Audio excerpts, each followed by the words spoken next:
Hey there, YouTube. This is Simon 18 coming to you with another deck profile. Today I am joined by my good friend Anthony, and he is going to be the one showing you his Orfist deck list. Get into it. Alright, so Orfist is something I built recently, mainly because one of my friends got real tired of fighting against Prison. And yes, that was him right there. He's a Magnolia player, so you can imagine why he'd be upset at fighting Prison all the time. And I pulled a couple of SPs from set 2 that just let me complete the deck for little to no issue from trades around the shop. So yeah, I built this. So yeah, we're gonna start off with the ride line over here. Ride line's pretty basic. You got your starter. You got the one that searches the world on a ride. You got the one that gives power, and then you got Orfist himself. All really good cards, and I got lucky to be these two to be the SPs because one of them right here has like a slight crease on it, so I got it for like half off.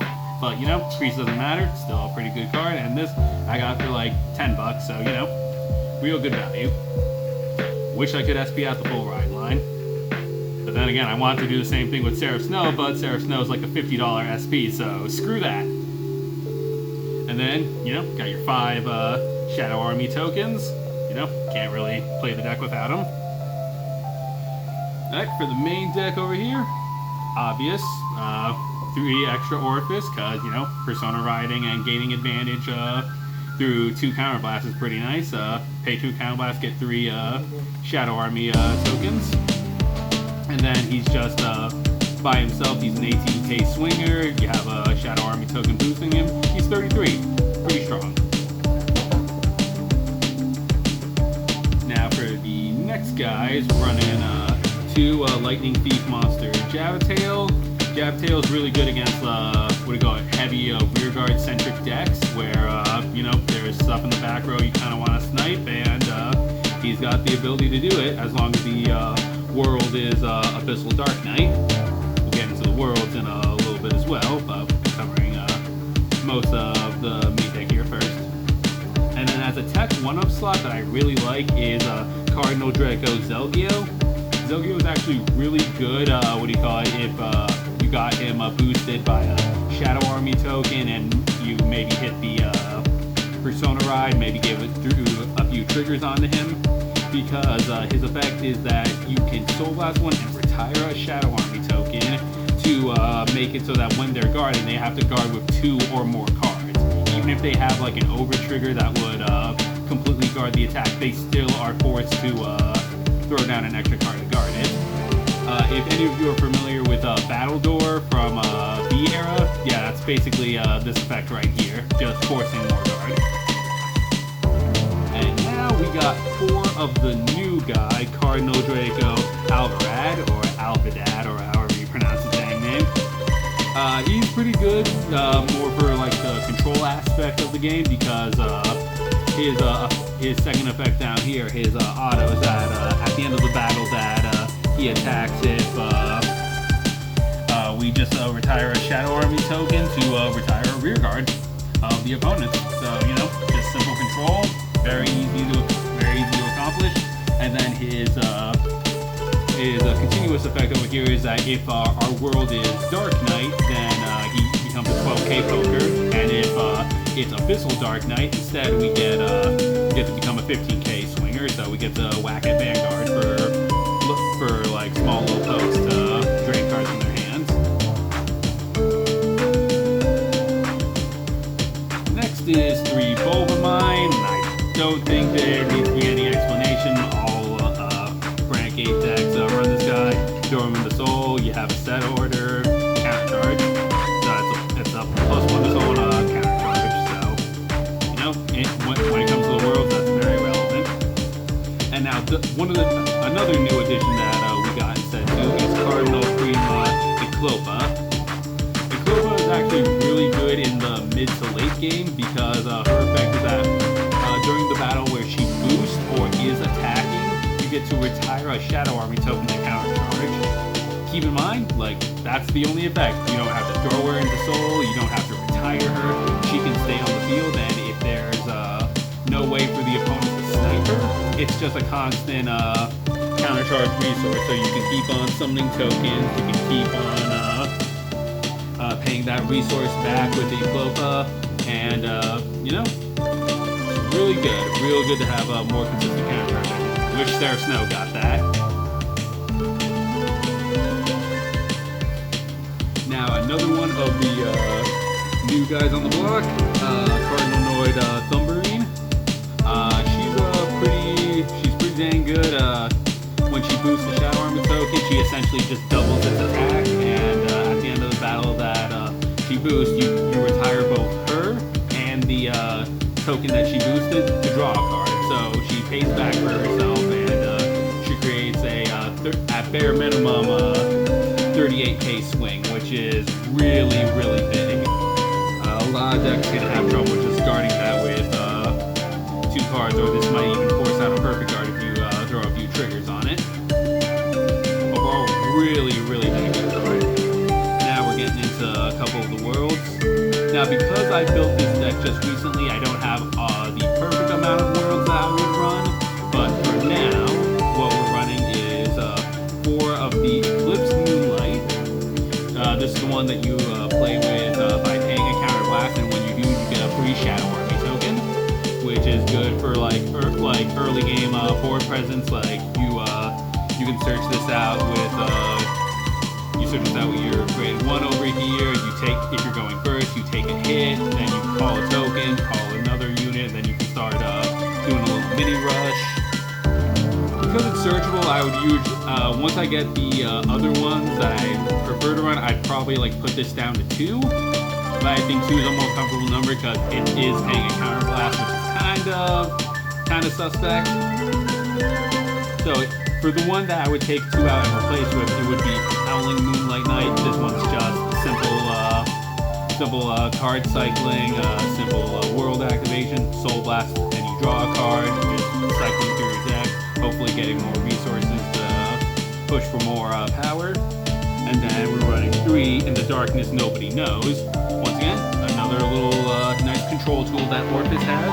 You get to just snipe is it specifically saying front row?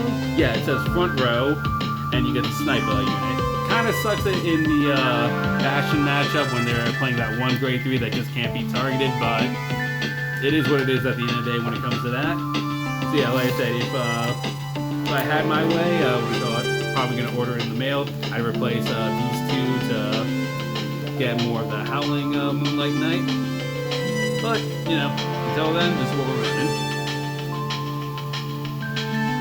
Then 3 of the set 1 PGs, they're really good. I mean, if you have, 2 or less or 1 or less cards? Yeah, 2 or more cards, you choose a card, your hand is discarded. So if this is, so you have 2 cards, one of them is this, you just throw it down to instantly nullify an attack. Always good.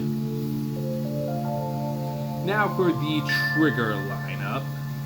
It's something I'm going to be adjusting with as playtesting goes on, but right now this has been serving me pretty good.